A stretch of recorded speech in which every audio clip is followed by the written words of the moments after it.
Jesús nos pidió ahí en Juan 17, versículo 21, que seamos uno. Y gracias a esta tecnología estamos pudiendo hacer esto, ser este grupo de hombres y mujeres uno en esta noche y con la bendición de tener al Santísimo Sacramento enfrente a nosotros. Meditando mucho sobre lo que estamos pasando. Y yo quisiera empezar por ese pasaje que tenemos en el Nuevo Testamento, Lucas, uno de ellos, donde el Señor dice, miren, ustedes saben cuando vienen estas nubes, decir va a llover, o cuando hace este viento, decir va a hacer calor. Luego el Señor usa una palabra fuerte, sobre todo en Lucas, cuando dice hipócritas. Si saben leer estas señales de los tiempos, ¿cómo no pueden leer las señales de los tiempos que estamos viviendo? Y creo yo, mis hermanos y hermanas, de que como humanidad y como iglesia, muchos de nosotros no hemos leído las señales de los tiempos, que no es ahora el coronavirus, sino podemos ir a muchos años hacia atrás, donde podíamos empezar a leer que las cosas no estaban yendo en la dirección correcta. Y hablo en global, hay muchas señales que estábamos viviendo, que teníamos enfrente, voy a usar una palabra muy española, enfrente a nuestras narices, y no leíamos. Voy a mencionar solamente 2 o 3 de ellas, aunque pudiéramos hacer una larga lista. Algo que Samuel trabaja intensísimamente es lo que empezó hace unos años a colarse en las familias y tristemente en nuestros sistemas escolares, la ideología de género. Algo completamente contrario al plan de Dios, completamente contrario a la voluntad de Dios. Y empezamos a oír de esto y no nos dimos cuenta de que era una señal muy negativa que teníamos que leer porque eso estaba fuera del plan de Dios. Ni qué decir de la otra tremenda flagelo que hemos vivido ya en los últimos años, el aborto, la cantidad ya de niños y niñas que eran asesinados en nuestras propias narices y nos acostumbramos a ello. Incluso, tristemente, incluso muchos que se llaman cristianos o que se llaman católicos aceptaban en su propia familia, si era el caso, que pudiera haber un asesinato de un niño. Ni qué decir del materialismo en que empezamos a caer, el consumismo en que empezamos a entrar. En fin, hay tantas cosas que empezamos a vivir del siglo XX, quizás pudiéramos poner por una referencia a nuestro siglo XXI. Ni qué decir lo que empezamos a vivir dentro de la iglesia, especialmente en este siglo pasado y en el que llevamos, ¿no? La cuestión de la pedastría, que con uno que hubiera sido era suficiente, pero tenemos que admitir de que realmente se convirtió en una plaga dentro de nuestra iglesia. Una última que quiero mencionar, repito, pudiera yo pasarme la noche hablando de estas señales, pero solamente para darnos una idea, cómo había muchas señales y no las leíamos. O si las leíamos, pensábamos que era lo normal o que no estaba tan mal. Simplemente lo que también estamos viendo en Europa y en nuestros países también, ¿cuántos católicos, y estoy refiriéndome a católicos, aunque también se puede aplicar a los cristianos, cuántos católicos dejaron de vivir su fe? En cierta forma se convirtieron en apóstatas, aunque yo entiendo que el término apóstata se refiere principalmente a aquel que reniega públicamente de su fe. Ahora, yo entiendo que el que reniega públicamente de su fe no es el que tiene que coger un megáfono y decir, ya no creo en Dios, ya no creo en Cristo, ya no creo en los sacramentos. No, yo creo que nuestro testimonio habla. Hemos muchas veces compartido que un testimonio habla más que 1000 palabras, ¿no? ¿Y cuántos católicos, repito, podemos decir que han apostatado, no viven su fe? La fe es algo completamente fuera de su vida. Si acaso se manifiestan católicos porque van de vez en cuando a la iglesia, muchos de ellos ya ni confiesan porque piensan que el sacramento de la confesión es algo pasado de moda. En fin, podemos ver todas estas señales que estaban sucediendo y si las empezáramos a poner un poquito juntas, tendríamos darnos cuenta de que algo estaba mal con el mundo, algo estaba mal con la sociedad y algo estaba mal con la iglesia. Y ni qué decir también lo que el Papa Francisco nos vino a alertar con tanta fuerza, el problema que estábamos causándole a nuestra creación, al mundo, desforestando nuestros bosques, contaminando nuestros ríos, en fin, y el mundo se estaba quejando, y estoy hablando ahora como creación, se estaba quejando de este mal que le estábamos haciendo. Y yo pienso que en un momento dado, Dios dijo, basta. Dios dijo, basta. Lo ha hecho en muchas partes de la historia de la humanidad. Y si incluso si vamos al Nuevo y al Antiguo Testamento, perdón, podemos encontrar que con el pueblo judío, Dios muchas veces tuvo que decirle basta, cuando se convertían a la idolatría, cuando eran traidores a Dios, cuando etcétera, tantas cosas que pues, se sucedió con el pueblo elegido de Dios. Y en muchos momentos del Antiguo Testamento, Dios dijo, basta, basta, basta. Quiero remitirme al profeta Isaías, el capítulo 55, que todos ustedes seguramente lo conocen muy bien, pero quiero volverlo a poner aquí sobre la mesa, como decimos. Vuelvo a decir, estaba yo compartiendo con ustedes el capítulo 55 de Isaías, donde dice Dios, mis planes no son sus planes, sus caminos no son mis caminos, oráculo del Señor. Como el cielo está por encima de la tierra, mis caminos están por encima de los suyos y mis planes de sus planes. Yo creo que el plan de Dios para nosotros es lo que estamos viviendo. Yo sé que para mucha gente puede ser algo quizá chocante o incluso escandaloso el que yo mencione esto que estamos viviendo, esta pandemia que estamos viviendo, está dentro del plan de Dios. Quiero dejar claro que Dios es un Dios de amor. Este es un punto trascendental para entender por qué digo esto. Dios es un Dios de amor y Dios nos ama como hijos suyos que somos. Hijos suyos que Él nos ha creado, hijos suyos que Él ama, hijos suyos que nos envió a su Hijo para que tanto amó Dios al mundo que entregó a su Hijo para nuestra redención. Dios nos ama, pero Dios es Padre. Y tenemos que entender que Dios como Padre muchas veces tiene que actuar como Padre. Siempre pensamos en Dios Padre como un viejito bonachón que lo vemos en la pintura religiosa, sentado en un trono, enviando a su Hijo y el Espíritu Santo. Pero tengamos en cuenta que Dios no es un viejito sentado en un trono. Dios es Dios Padre, Dios de la creación. Y Dios, en su amor, ha permitido que esta pandemia, que se originó por razones humanas, no se originó de la nada, no vino del cielo, no cayó como el fuego sobre Sodoma y Gomorra, sino que se originó por razones humanas allá en China. Y no estoy de ninguna forma culpando a los chinos, simplemente se originó en un punto del planeta y empezó a expandirse. Y para entender por qué creo que Dios entonces, como Dios Padre, nos quiso entonces decir, basta, quiero ir ahora a lo que es el capítulo 12 de la Carta de los Hebreos, que creo que todos conocemos, pero que ahora quizá nos va a decir mucho más de lo que está pasando. Y dice en el versículo 5 del capítulo 12 de los Hebreos, ¿has olvidado ya la exhortación que Dios te dirige como a hijo? Hijo mío, no desprecies la corrección del Señor, ni te desanimas y te reprende, porque el Señor corrige a quien ama y azota a los hijos que reconocen. Aguanten, pues, esta educación que Dios les trata de dar como a hijos. Si algún hijo a quien su padre no corrige, ¿hay algún hijo que su padre no corrige? Pregunta la carta. Si no los corrigen como a los demás, es que son bastardos y no hijos. Más aún, a nuestros padres corporales que nos castigaban, los respetábamos.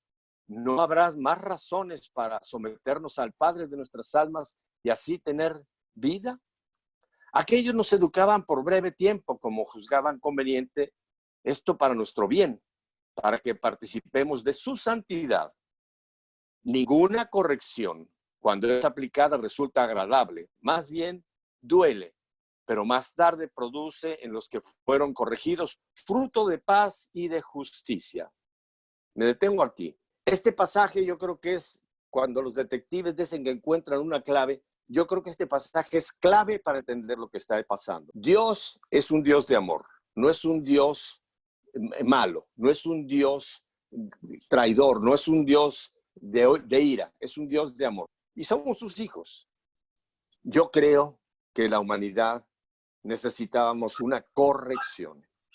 Y yo veo, y esta repito, es mi opinión muy personal, yo veo esta pandemia que estamos viviendo como una corrección que Dios está aplicando a la iglesia y a la humanidad como un todo. Lo creo con pies juntillas y vuelvo y repito, es mi opinión personal. El Señor quiere que cambiemos. Y creo que además el tiempo en que esto ha ocurrido, y ya hablando de nosotros en el contexto cristiano, dentro de la Cuaresma, para mí todavía me da más olfato de que esto viene de Dios. Yo me pregunto, ¿cuántos de nosotros en los años anteriores, cuando teníamos plena libertad de movernos para acá y para allá, cuando llegaba el tiempo, este tiempo de Cuaresma y ni qué decir Semana Santa, lo tomábamos como un tiempo de vacaciones? Por lo menos en mi país, México, el tiempo de Cuaresma y más concretamente de vacaciones, es cuando, por ejemplo, la ciudad en que yo nací, la gran ciudad de México, casi se vaciaba, porque la mayoría de la gente se iban para Acapulco o para Veracruz, se iban para el mar. Y ni qué decir lo que pasaba estando en las playas, fiestas, reggaetón, bebida, pachanga, pasarlo bien, pasarlo bien. Y si acaso irían el Viernes Santo alguna iglesia por allá, si es que acaso iban, y el domingo de Pascua. Tomábamos este tiempo tan a la ligera, el tiempo de Cuaresma, y ni qué decir la gran Semana Santa que ya estamos viviendo, que creo que Dios nos dijo, ok, ahora les voy a dar una Cuaresma en cuarentena. Si ustedes no se retiran para poder tener un tiempo aparte, yo se los voy a proporcionar. ¿Cómo? Por medio de las autoridades civiles y sanitarias que les van a decir, quédense en casa. Nos guste o no nos guste, quédense en casa. Miren, yo me eduqué, lo que fue mi educación de bachillerato, la estudié en España con los jesuitas, allá en el norte de España, en Gijón, Asturias. Y los jesuitas, a todos nosotros, para esta época de Cuaresma, nos llevaban a ejercicios espirituales, ejercicios de San Ignacio de Loyola. Y yo recuerdo ahora, con mucho agradecimiento, esos ejercicios espirituales. Tengo que reconocer ante ustedes que cuando en aquel tiempo que yo era todavía pues era un joven, no me gustaba mucho la idea, porque era meternos 3 días en una casa de retiros, nos daban a cada participante una pequeña celda, era prácticamente como una celda de un monje, una cama, un buró, el baño, y no había ni televisión, por supuesto, ni menos internet, ni teléfono, ni tableta, nada de eso. Y eran 3 días realmente fuertes. Eran 3 días, si ustedes han participado en los ejercicios de San Ignacio, donde se le presentan a uno las realidades de esta vida, la realidad de la vida, de la muerte, del demonio, del infierno. En fin, eran temas muy profundos y después había esas meditaciones en silencio. Nos enviaban a cada uno a nuestra habitación para que asimiláramos cada uno de los rollos o de las charlas y después tener que compartir qué estaba pasando con nosotros. Repito, en aquel tiempo me parecían un poco exagerado, quizá esa rigor o ese pues casi pues imposición de esto, pero ahora yo veo el fruto que quizá en mi vida personal hicieron aquellos ejercicios espirituales en mi vida.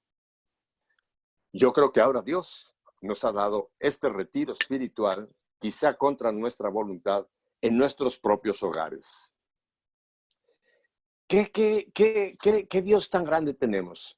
Que fíjense, nos ha dicho fuera trabajo, fuera diversiones, fuera consumismo, fuera todo lo que para nosotros era tan normal y que ahora estamos viviendo, y yo todavía no conozco, puede ser que haya, y creo que tristemente sí ha habido por ahí alguno que otro suicidio, pero yo no conozco a nadie que esté muriéndose de agonía porque no puede salir con los amigos o no puede irse a tomar una cerveza con los amigos o no puede ir a comprar o las señoras que no pueden ir a la tienda, etcétera, etcétera. Nos estamos en cierta forma acostumbrando, nos estamos en cierta forma pues aceptando de que tenemos que seguir adelante a pesar de este confinamiento en que estamos viviendo. Pero creo que estamos muchas veces perdiendo la oportunidad que Dios nos ofrece con esta cuarentena cuaresmal, así la he llamado yo. Porque es un tiempo de Dios. Es un tiempo, una oportunidad que Dios nos está dando a cada ser humano, no solamente a los cristianos y a los católicos, para que hagamos un poco de análisis en dónde estábamos nosotros, en dónde estábamos llevando esta humanidad, este planeta, en dónde estábamos realmente como raza humana. Yo he oído, por ejemplo, que alguien ya han hecho comentarios de que nunca lo habíamos pensado, pero el mundo, en cuanto a creación, ahora me estoy refiriendo, y nuestro Papa, ni qué decir con el documento que nos dio hablando de la ecología, ¿verdad? El mundo se está recuperando. Están pasando cosas que uno dice, pero nunca lo hubiéramos pensado. Una de ellas, por ejemplo, me comentaron que en los canales de Venecia por muchísimo tiempo, quizás muchos años, no se había podido ver un delfín. Y ahora las aguas de Venecia se han clarificado, a no haber tanta góndola, tanto movimiento que tenían esas aguas turbias. En los bosques me han comentado de que ahora hay como se oyen mucho más los pájaros, se puede ver más la vida animal, se pueden ver ciervos, se pueden ver conejos, se pueden ver ciertos animales que los teníamos prácticamente casi huyendo de nosotros porque tratábamos de matarlos. Habíamos hecho de la caza casi un deporte. Entonces yo creo que como creación, fíjense, en cuanto a la parte de, digamos, de la ecología, se está el mundo en cierta forma diciendo gracias. Ha bajado inmensamente la contaminación ambiental de todo el mundo. Se está recuperando la capa de ozono. Cosas que pensábamos que ya no tenían vuelta atrás, están volviendo a recuperarse ciertas condiciones atmosféricas y ni qué decir biológicas. Así que Dios le dio un respiro al planeta Tierra como creación. Ahora, vamos a nosotros como seres humanos. ¿Qué estamos haciendo realmente con este tiempo? Miren, quiero tomar otro texto también que creo que es otra de las claves para entender todo esto. Está en la carta de San Pablo, capítulo 8, versículo 28. Y oigan bien, porque estas palabras son claras de Pablo y es palabra de Dios. Y dice el versículo 28 del capítulo 8 de los Romanos: sabemos que Dios dispone todas las cosas para el bien de los que le amamos. Sabemos que Dios dispone de todas las cosas para el bien de nosotros. Y hablo no solamente de los católicos, de los cristianos, de la humanidad en general. ¿Dios pudo disponer de esta pandemia para nuestro bien? Sí, Señor. Pero ahora creo que, y gracias que tenemos esta conferencia, ahora creo que nos toca a cada uno de nosotros el decir, Señor, gracias por esta oportunidad. Yo sé que decir gracias para mucha gente puede decir, pero Pepe, ¿cómo yo voy a poder decir gracias a Dios con esta situación? ¿Cómo puedo decir gracias a Dios si quizás estoy perdiendo mi empleo? ¿Cómo puedo decir gracias si mis hijos no están yendo al colegio? Gracias a Dios por todo. Incluso darle gracias con alegría. Hoy compartía yo en la tarde por radio y Facebook que tenemos que estar alegres en este tiempo que estamos viviendo. Ahora, quiero hacer la aclaración. Hay dos tipos de alegría, por lo menos para nosotros. Hay la alegría mundana, es la que produce el alcohol o un estupefaciente o una comida demasiado placentera. Bueno, hay ciertos placeres que nos pueden proporcionar alegría, incluso el sexo. Pero vamos a decir que el sexo tiene que estar donde Dios lo quiere. También hay una alegría de las emociones. Somos seres emocionales. Y todos nosotros en un día tenemos una especie de un poco de una montaña rusa. Tenemos momentos alegres, tenemos momentos menos alegres, quizá momentos de tristeza, si oímos una mala noticia, momentos quizá de tranquilidad, momentos de un poco de intranquilidad. Eso es normal. Nuestras emociones son parte de nuestro bagaje humano. Ahora, el problema es que las emociones son transitorias y son cambiantes. O sea que cuando yo hablo de la alegría, no hablo ni de la alegría de los placeres, ni tampoco de la alegría de las emociones. Hablo de la alegría en el Señor. Y por eso Pablo, imagínense la vida de Pablo, naufragios, cárceles, azotes, picaduras de víbora, qué sé yo lo que no pasó el gran Pablo. Y sin embargo, estando preso, le dice a la comunidad de Filipos, a los filipenses, les dice capítulo 4, versículo 4. Tengan siempre la alegría, atención, del Señor. Lo repito, estén alegres. Uno pensaría, pero Pablo ya estaba en la senectud, estaría ya medio loco de tanto que sufrió. ¿Cómo puede Pablo, estando además prisionero, decir que estemos alegres? Pero aquí lo pone claramente Pablo, la alegría del Señor. Pudiéramos mover esto y decir la alegría en el Señor. En el Señor. Esa ya es una alegría muy diferente. Porque si nosotros vemos la vida con los ojos de Cristo, aún las situaciones en que podemos pensar que ahí no puede haber esta alegría en el Señor, la puede haber. Les cuento muy rápidamente. Yo ya van a ser 4 años ahora, el próximo mayo, 31, mi esposa partió al cielo. Y tengo que confesarle que los primeros meses fueron muy, muy difíciles para mí. Yo no tenía la alegría, ni la alegría de la emoción, por supuesto, y les digo, tampoco la alegría en el Señor.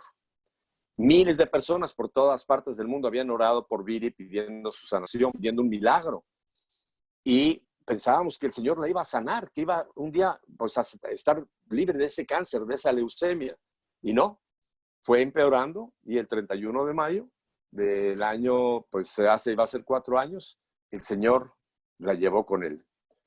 Y les cuento que fueron tiempos difíciles para mí. Y no sentía yo la alegría en ningún momento. Y un día aquí en mi casa, en la habitación que está por acá a espaldas mías, estando yo, pues estaba yo sentado, estaba yo tratando de cómo moverme adelante. No oí una voz como el tabor, pero sentí en mi corazón que el Señor me decía, Pepe, tú me pediste a mí la salud de Viri. Sentí yo que el Señor me dijo, y esto me lo dijo a mí en mi corazón, o sea, no fue una voz audible ni nada, ni un ángel bajó, no. Yo sentí que el Señor dijo, Pepe, tú me pediste la sanación de Viri. Le digo, sí, Señor, y mira, no solamente no hubo sanación, sino que murió. Y hasta tuve el atrevimiento de decirle, Señor, y gracias, porque si así tratas a tus amigos, ahora entiendo cómo Santa Teresa decía que tienes tan pocos, ¿verdad? Tantos años que te he servido y un milagro que te pedí. Nunca te había pedido un milagro y no me lo concediste. Y me dijo, Pepe, tú me pediste la salud de Viri, ¿verdad? Sí, Señor. Dice, te la sané. Ahora está sana conmigo. Ahora la tengo aquí en mi gloria. Ahora te está esperando, pero ahora está sana. Ahora está fuera de cualquier enfermedad, cualquier dolor, cualquier pena. Está llena de la alegría de estar en mi presencia y te está esperando. Hermanos, tuve que caer de rodillas, lloré y pedirle perdón al Señor. Y entonces me volvió la alegría del Señor, porque pude entender que aún en una pena tan grande como es perder a un cónyuge, uno puede estar alegre en el Señor, porque el Señor siempre quiere lo mejor para nosotros. Nosotros somos tan cortos de vista, tan miopes de las cosas espirituales, que muchas veces no nos damos cuenta que aunque Dios nos esté diciendo no, aunque Dios como ahora nos esté dando esta prueba, nos esté dando esta lección, no podemos más que quizá renegar, decir, Dios mío, pero ¿por qué está pasando esto? Pero si lo vemos con los ojos del Espíritu y con los ojos de la palabra de Dios y con los ojos del Señor, nos podemos alegrar aún en esta pandemia. Y no es que vamos a salir muertos de risa por las calles y a cantar aleluyas en las esquinas. Bueno, no lo podemos hacer. Entiéndanme, es una alegría espiritual. Es una alegría espiritual. ¿Y por qué es que esa alegría se puede vivir aún en un momento como este? Bueno, creo que todos ustedes conocen perfectamente el famoso Salmo 23, ¿verdad? Solamente parafraseo, el Señor es mi pastor, nada me falta. Su vara y su callado están conmigo. Y hay un momento del Salmo que dice, aunque yo atraviese por cañadas oscuras, nada temeré, porque el Señor está conmigo. Hermanos, el Señor está con nosotros en esta pandemia. El Señor está con nosotros en estos días difíciles. El Señor está con nosotros. Y creo que si nosotros cambiamos nuestra óptica, cambiamos nuestra forma de pensar, ya recuerda lo que dice Pablo también allá en la carta a Romanos 12, versículo 2, cambien su manera de pensar para que cambie su manera de vivir. Y si nosotros ahora le permitimos al Espíritu Santo que nos dé la mente de Cristo, nos cambie nuestra manera de pensar, estos días que nos queden de confinamiento y después el tiempo que va a ser un periodo largo de recuperación, yo no creo que esto va a salir en 1 o 2 semanas. No, esto va a ser cuestión de meses. en que pase el pico de las infecciones, que se nivele, que empiece a bajar, y después lo estamos viendo, lo que está pasando allá en China, en Wuhan, donde empezó esto. Poco a poco, vamos a empezar a volver a la normalidad. Pero quiero que quedemos yo por lo menos les dejo esta meditación. ¿Qué va a pasar o cómo yo seré dentro de unos meses? ¿Seré el mismo que empezó cuando esta pandemia empezó a afectar a cada uno de nuestros países, de nuestras ciudades y de nuestras propias quizá familias? ¿Seré yo el mismo durante estos días y especialmente ahora en esta santísima semana que estamos? Todavía nos quedan 2 días más, 3 días más de Cuaresma hasta jueves en la tarde. ¿Seré yo el mismo cuando celebre el Triduo Pascual, aunque lo haga yo solamente electrónicamente? ¿Seré yo el mismo cuando lleguemos a la Pascua, la madre de todas las fiestas, donde tenemos que llenarnos de la alegría pascual y cantar resucitó? El Señor nos quiere a cada uno de nosotros cambiar.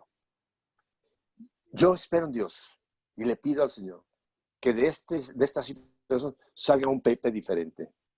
Yo les reconozco, hermanos, y no es una falsa humildad, que hay cosas en mí que tienen que cambiar.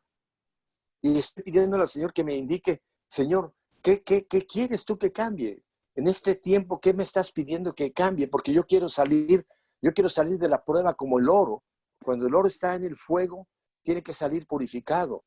Y estamos pasando por este horno, purificación de Dios.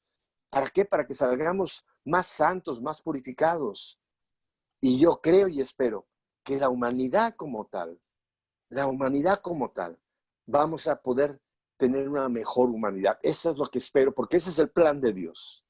El plan de Dios. Quiero mencionar lo que he escuchado a varios sacerdotes que yo considero hombres de visión. Esta es una prueba que Dios nos dio. Si no aprendemos con esta prueba, vendrá otra peor. Porque Dios nos quiere corregir. Y vuelvo a nosotros papás, que tenemos chicos, hijas que hemos criado. Si tú a un hijo le das una reprimenda y el chico cambia, te vas a llenar de gozo, te vas a llenar de orgullo, te vas a llenar realmente de esperanza en cuanto a la vida de ese hijo o de hija tuya. Pero si tú tienes un hijo rebelde, que aunque tú le hayas dado una corrección, no corrige, sino continúa en su mal camino, en sus malas actitudes, tú vas a tener que aplicarle una corrección más severa. Y espero en Dios, hermanos. Y esta es la oportunidad que el Señor nos da, que no nos expongamos a otra corrección muchísimo más severa que nos tendría que dar Dios. Ojalá leamos las señales de los tiempos. Ojalá cada uno de nosotros, y aquí no el marido a tu esposa, dile, mira, tú esto, o tú la otra, o tú a un hijo, no. Yo creo que este es un momento para una introspección, para cada uno vernos, cada uno en lo personal, y hacer esta meditación. Señor, ¿qué me estás diciendo a mí? ¿Qué es lo que me estás pidiendo a mí? Y después, casi como la lección divina, la acción. ¿Qué voy a hacer, Señor, para salir de esta prueba mucho mejor de cuando empecé a estar probado por ti? Así que, mis hermanos, esta es una muy, muy breve reflexión. Vuelvo y repito lo que yo expuse al principio. Esta es mi opinión muy personal. Si alguno de ustedes les dice, yo no estoy de acuerdo contigo, perfecto. No estoy hablando palabra de Dios, aunque usé textos de la Escritura. Pero tampoco quiero decir que estoy hablándoles como un profeta, que esto que estoy diciendo es la última palabra. No, cada uno de ustedes saque sus propias conclusiones. Y yo le voy a pedir a Samuel Ángel que quizás después de que termine esta conferencia y que ustedes van a poder compartir, quizá mañana, Samuel, me des un pequeño reporte. Si hay alguna pregunta, algún comentario, me lo hagas saber para que con muchísimo gusto yo pueda continuar con este grupo que tú has reunido esta tarde, Samuel. Así que, hermanos y hermanas, yo les estoy infinitamente agradecido por darme esta oportunidad. Y lo que he compartido lo he hecho con temor y temblor, viendo la custodia enfrente de mí. Y espero que el Señor no me tenga que decir, Pepe, dijiste algo que yo no te pedí. Así que, Samuel, te devuelvo la palabra a ti, mi hermano. Quiero decirle que estamos en un salón de 100 sillas llenas a reventar. No copamos la reunión. La reunión era para 100 personas. Están las 100 familias acá. Muchísimas gracias por acompañarnos. Dios lo bendiga. y seguimos nosotros acá con el Santísimo orando por usted. Muchas gracias, Samuel. Y que Dios me los bendiga. Buenas noches.